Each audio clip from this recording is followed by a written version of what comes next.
Latar belakang pendidikan inklusi. Lahirnya pendidikan inklusif sebenarnya muncul dari ketidakpuasan terhadap sistem pendidikan segregasi dan khusus yang pada awalnya menempuh jalur penyandang disabilitas dan penyandang disabilitas untuk mendapatkan layanan pendidikan sesuai dengan bakat dan kemampuannya. Realitas menunjukkan bahwa latar belakang pendidikan inklusif tidak terlepas dari ironi yang meresahkan hati nurani penyandang disabilitas yang semakin terpinggirkan dalam dunia pendidikan formal. Bahkan akses pendidikan menjadi semakin sulit untuk dicapai karena kebijakan pemerintah tidak mendukung kesempatan bagi yang disebut difabel. Pendidikan inklusif bagi anak penyandang disabilitas terjadi di Indonesia ketika sistem pendidikan segregasi gagal membawa perubahan bagi anak berkebutuhan khusus atau penyandang disabilitas. Pada dasarnya, pendidikan inklusif sudah ada sejak lama, yaitu sejak tahun 1960-an yang ditandai dengan berhasil diterimanya berbagai lulusan SLB tunanetra di Bandung ke sekolah umum meskipun ada upaya untuk menolak sekolah. Lambat laun sikap siswa tunanetra, lambat laun sikap masyarakat terhadap disabilitas berubah dan beberapa sekolah umum bersedia menerima siswa yang tunanetra. Selain itu, pada akhir tahun 1970-an, pemerintah mulai memperhatikan pentingnya pendidikan terpadu untuk membantu anak berkebutuhan khusus beradaptasi dengan lingkungan barunya, menurut Septi Nurfadila tahun 2021. Dokumentasi resmi tentang pentingnya pendidikan inklusif bagi anak berkebutuhan khusus adalah Declaration of Salamanca dan Kerangka Aksi dari UNESCO tahun 1994, yaitu dokumentasi resmi yang mendefinisikan prinsip-prinsip dasar inklusi yang mendasar dan belum pernah dibahas dalam dokumen sebelumnya. Tidak mengherankan, dokumentasi Salamanca saat ini merupakan dokumentasi internasional terpenting tentang prinsip-prinsip praktik pedagogis. Pernyataan yang disampaikan dalam dokumentasi internasional ini semakin menegaskan pentingnya pendidikan inklusif bagi anak berkebutuhan khusus karena pengalaman menunjukkan bahwa sistem pendidikan segregasi dan integrasi tidak mampu memberikan dampak pendidikan yang signifikan untuk memenuhi kebutuhan dan masa depan anak negara pendidikan Indonesia. Penguatan deklarasi Salamanca yang terangkum dalam Kerangka Aksi UNESCO 1994 membuat masa depan anak-anak Indonesia, khususnya penyandang disabilitas fisik dan mental, semakin berkembang. Sebuah paragraf di bab 2 menjelaskan kasus yang sangat menarik untuk kasus inklusif. Artikel itu mengatakan, sekolah biasa dengan fokus inklusif adalah cara yang paling efektif untuk memerangi sikap diskriminatif, menciptakan masyarakat yang terbuka, membangun masyarakat inklusif, dan mencapai pendidikan untuk semua. Selain itu, sekolah inklusif memberikan pendidikan yang efektif bagi sebagian besar anak dan meningkatkan efisiensi, sehingga mengurangi total biaya sistem pendidikan. Indonesia meratifikasi Konvensi Salamanca untuk anak berkebutuhan khusus atau disabilitas. Pernyataan tersebut mengatakan bahwa setiap anak, termasuk anak penyandang disabilitas, harus bersekolah di sekolah umum kecuali jika mereka mendapat alasan bahwa pendidikan mereka hanya dapat diselesaikan di sekolah luar biasa. Jadi pada dasarnya mereka bisa bersekolah di sekolah umum dan menyadari bahwa mereka harus menempuh jalur pendidikan arus utama. Namun kenyataannya, sekolah negeri tidak menerima anak difabel karena guru dan pendidiknya tidak dilatih untuk anak difabel. Selanjutnya, potret pendidikan luar biasa di dunia. Konsep pendidikan luar biasa di dunia telah menjadi topik yang sangat populer akhir-akhir ini. Banyak negara di seluruh dunia mencoba untuk menciptakan tingkat pendidikan dan membuat pendidikan lebih mudah diakses oleh semua orang. Pendidikan yang berkualitas merupakan salah satu cara untuk mencapai tujuan tersebut. Nah, pendidikan luar biasa adalah pendidikan yang berorientasi belajar mengajar yang melebihi standar pendidikan tradisional. Ini berfokus pada pembelajaran yang menyenangkan dan menantang dengan menggunakan metode dan pendekatan yang berbeda. Konsep pendidikan global di pendidikan luar biasa berfokus pada pengajaran untuk berpikir kritis, di mana tujuan utama pada pendidikan luar biasa adalah untuk membantu siswa mengembangkan keterampilan, pengetahuan, dan kemampuan yang akan membantu mereka berhasil di sekolah dan masa yang akan datang. Pendidikan luar biasa di dunia juga berfokus pada mengajarkan siswa untuk menghormati perbedaan budaya, kepercayaan, dan latar belakang orang lain. Metode pendidikan luar biasa di dunia sangat bervariasi dari satu negara ke negara lainnya. Namun, konsep utama dalam pendidikan luar biasa di seluruh dunia adalah bagaimana memberikan siswa kesempatan untuk belajar melalui pengalaman praktis dan pengalaman yang nyata. Beberapa metode pendidikan luar biasa yang banyak digunakan antara lain pembelajaran berbasis proyek, pengalaman lapangan, proyek yang berkelanjutan, serta pembelajaran berbasis masalah. Contoh pendidikan luar biasa di dunia, beberapa contohnya yaitu menerapkan pembelajaran berbasis proyek di Hong Kong, pembelajaran berbasis masalah di Singapura, dan pembelajaran berbasis proyek di Australia. Pembelajaran berbasis proyek di Hong Kong berfokus pada pembelajaran berbasis proyek yang membantu siswa meningkatkan keterampilan serta pengetahuan yang mereka miliki. Kemudian di Singapura, pembelajaran berbasis masalah yaitu berfokus pada pembelajaran yang berfokus pada masalah yang harus dipecahkan oleh para siswa di sekolah. Kemudian di Australia yaitu proses pembelajaran proyek berkelanjutan, di mana pembelajaran tersebut berfokus pada proyek-proyek yang bertujuan untuk mengembangkan serta meningkatkan keterampilan-keterampilan yang dimiliki oleh siswa. Ketiga adalah potret pendidikan luar biasa di Indonesia. Ketentuan dalam Undang-Undang Nomor 2 Tahun 1989 merupakan landasan yang dijadikan sebagai acuan pendidikan luar biasa di Indonesia. Di Indonesia, pelayanan khusus yang disebut dengan pendidikan luar biasa atau PLB dapat ditelusuri keberadaannya mulai tahun 1900 ketika Institut untuk Tunanetra didirikan di Bandung. Awal yang memberikan harapan bagi para penyandang kelainan ini diikuti dengan pendirian sekolah luar biasa untuk tunagrata pada tahun 1927 di kota yang sama, yaitu Bandung. Nah, sejak saat itu perhatian kepada pendidikan anak berkelainan mulai bergema. Dengan diproklamasikannya kemerdekaan pada 17 Agustus 1945, pelayanan untuk anak berkelainan mendapatkan perhatian yang lebih meningkat. Hal ini sejalan dengan pasal 31 Undang-Undang Dasar 1945 yang menyatakan bahwa setiap warga negara berhak untuk mendapatkan pendidikan. Sehingga pada saat itu sekolah-sekolah luar biasa mulai berkemunculan, mulai dari baik dari Jawa maupun di luar Jawa, di mana sebagian sekolah besar ini dikelola oleh yayasan dan hanya sebagian kecil sekolah tersebut merupakan sekolah negeri.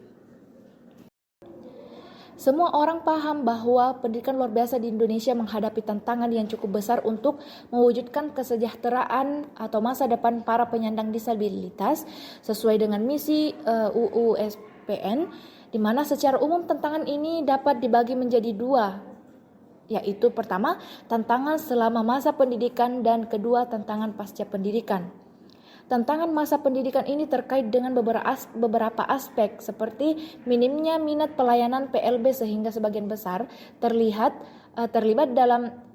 sebagian besar orang yang terlibat dalam PLB tersebut masih merasa terpaksa.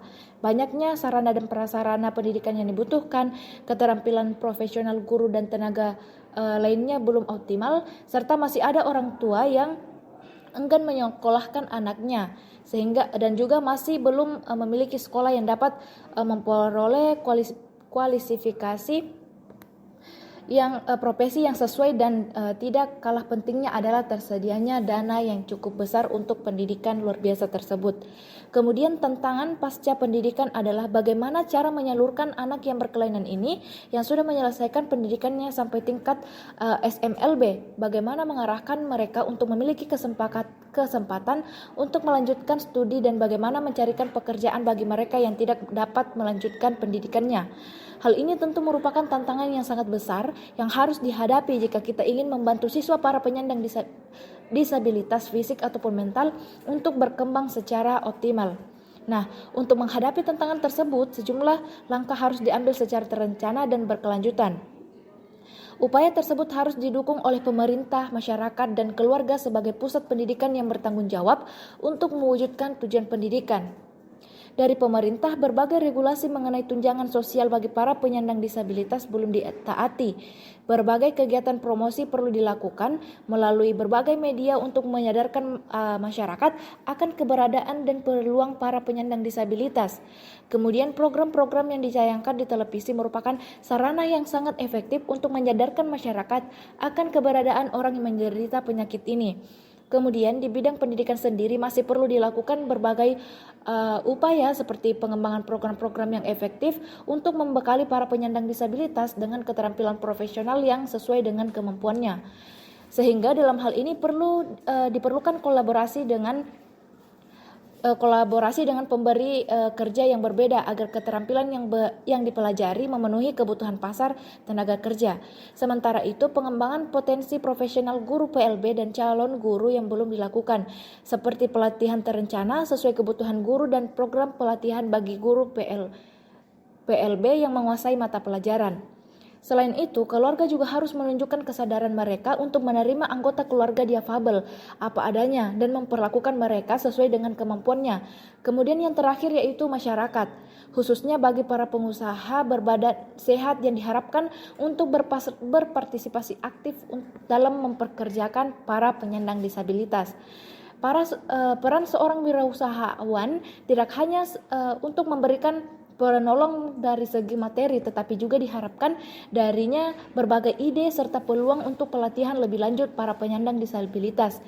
Dengan menerapkan cara-cara tersebut, diharapkan tantangan yang telah disebutkan sebelumnya dapat diatasi secara bertahap dan aspirasi para penyandang disabilitas dapat terpenuhi. Atau dengan kata lain, tujuan pendidikan khusus secara bertahap sudah dapat diwujudkan.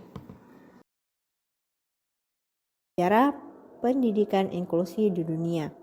Sejarah perkembangan pendidikan inklusi di dunia diawali dan dimulai oleh negara-negara Skandinavia seperti Denmark, Norwegia, dan Swedia. Di Amerika Serikat, Presiden Kennedy mengirim pakar pendidikan khusus ke Skandinavia pada tahun 1960-an untuk mempelajari mainstreaming dan less restrictive environment yang ternyata cocok untuk diterapkan di Amerika Serikat. Masih di Inggris, pada tahun 1991, konsep pendidikan inklusi diperkenalkan ketika model pendidikan bagi anak berkebutuhan khusus berubah secara signifikan dari model tersendiri menjadi model inklusi.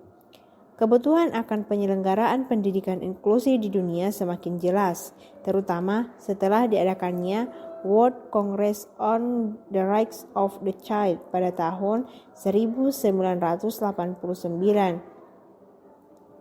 dan World Conference on Education di Bangkok pada tahun 1991 yang menghasilkan Education for All.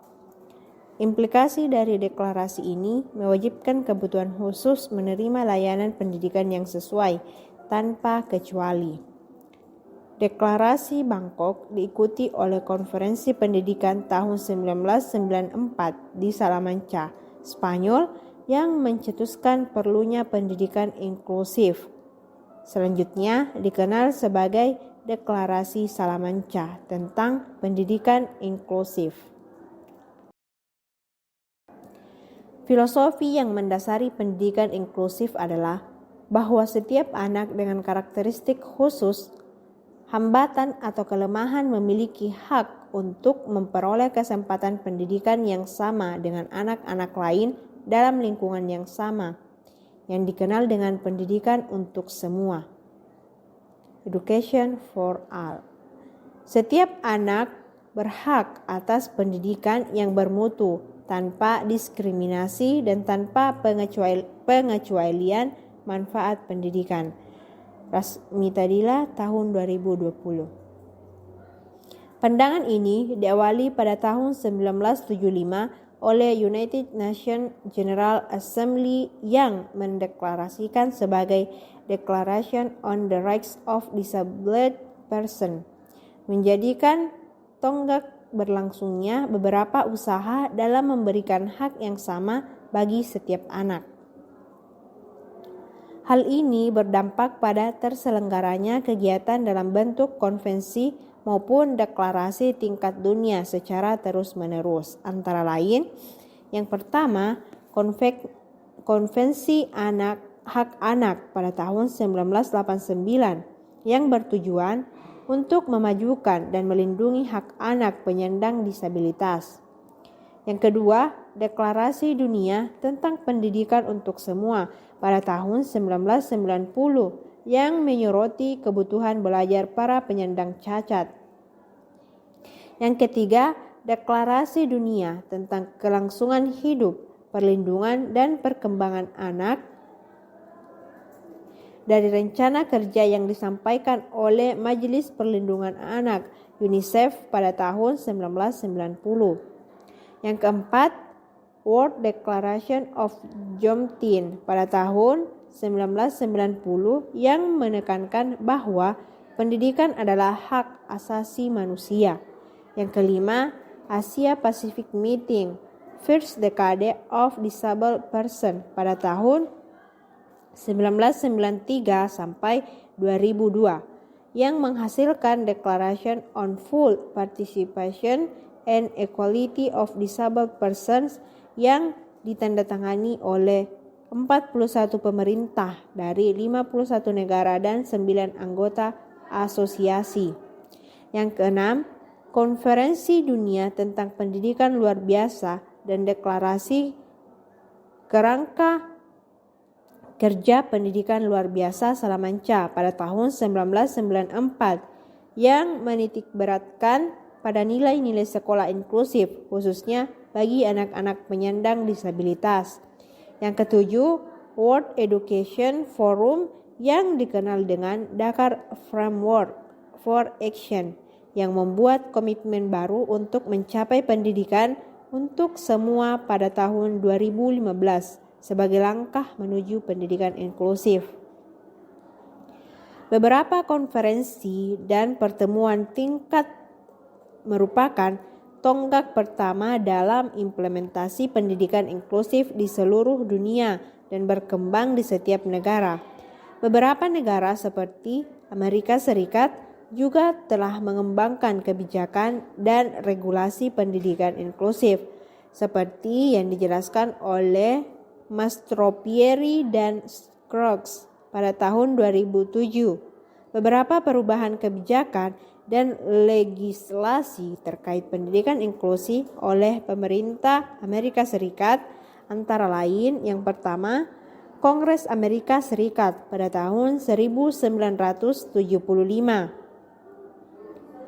mengesahkan legislasi dan amandemen terkait pendidikan publik yang dikenal dengan Education for All Handicapped Children Act yang kemudian lebih dikenal dengan Individu with Disabilities